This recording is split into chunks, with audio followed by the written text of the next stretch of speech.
ओम श्री परमात्मने नमः। स्वामी जी का सत्संग, कर्म, भजन और सेवा का संगम।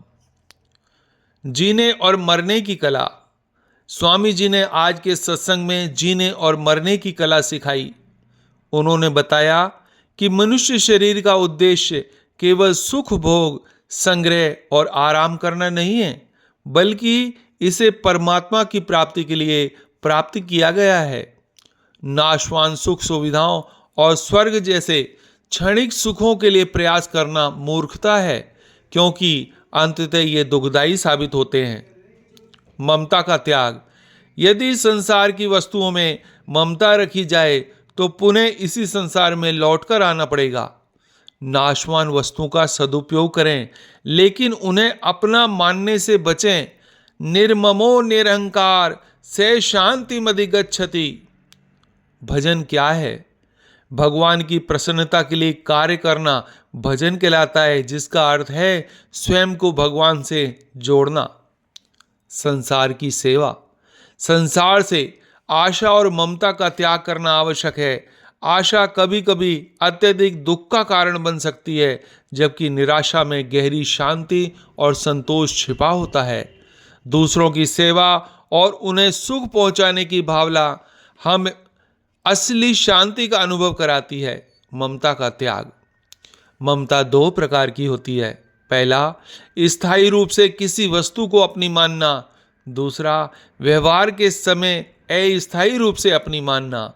उदाहरण के लिए, टैक्सी से स्टेशन तक यात्रा करते समय टैक्सी को अपनी मान लेना, लेकिन गंतव्य पर पहुंचकर उसे छोड़ देना, यही ममता का त्याग है।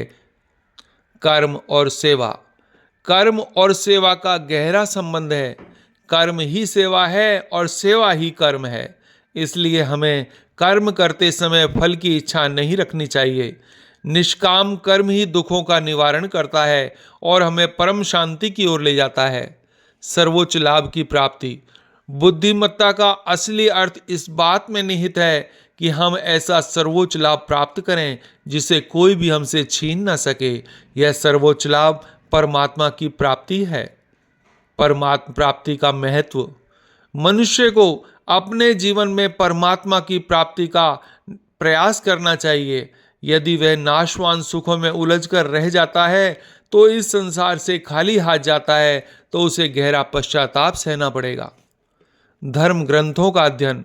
सत्संग, गीता, रामायण और भक्तमाल चरित्र से हमें प्रेरणा लेनी चाहिए। गीता परिचय अभियान के माध्यम से इनका अध्ययन सरलता से संभव है। श्रद्धा और विश्वास। सच्चे हृदय, श्रद्धा और विश्वास के साथ भगवत भक्ति में लिप्त रहें, दूसरों को भी भक्ति के मार्ग पर प्रेरित करें, यही गीता का सार है। संयोग और वियोग का सत्य। संसार में सभी संयोग अस्थायी और क्षणिक होते हैं और अंततः वे वियोग में बदल जाते हैं। इसलिए संयोग के समय में ही वियोग को स्वीकार कर लेना चाहिए। आशा और नैराश्य। आशा एक गहन दुख का कारण बन सकती है, जबकि निराशा सच्चे सुख की ओर ले जा सकती है। दूसरों से अपेक्षाएं रखना अक्सर दुख का कारण बनता है। हमें अपने कर्तव्यों का पालन करना चाहिए, लेकिन दूसरे के कर्तव्यों की उपेक्षा नहीं करनी चाहिए। व्याख्यान का उद्देश्य। व्याख्यान केवल सुनने के लिए नहीं है, इसे याद करना और अपने जीवन में लागू करना अत्यंत आवश्यक है। स्वामी जी की आज्ञा का पालन परम सुख की ओर ले जाता है। संसार का वास्तविक स्वरूप यह है कि यह हमारा असली घर नहीं है। हमारा असली घर वह स्थान है जहां से लौटकर फिर कभी वापस नहीं आना पड़ता। उस असली घर की प्राप्ति ही हमारा मुख्य उद्देश्य है। मनुष्यों के लिए दो प्रमुख कार्य हैं। पहला, भगवान को याद रखना, अर्थात भगवान की स्मरण शक्ति को बनाए रखना। दूसरा, संसार की सेवा करना, अर्थात दूसरों की भलाई और सेवा को प्राथमिकता देना। आज के सत्संग का सार। हमें भगवान की प्रसन्नता और संसार की सेवा में अपने जीवन को समर्पित करना चाहिए। ममता और आशा का त्याग करते हुए निष्काम कर्म के माध्यम से परम शांति और सुख की प्राप्ति संभव है। संसार में रहते हुए अपने कर्तव्य का पालन करें, लेकिन वस्तुओं और व्यक्तियों को अपना मानने की भूल न करें। भगवान का स्मरण और सेवा भावना ही हमें सच्चे सुख और शांति की ओर अग्रसर कर सकता है। हरे कृष्णा हरे कृष्णा हरे कृष्णा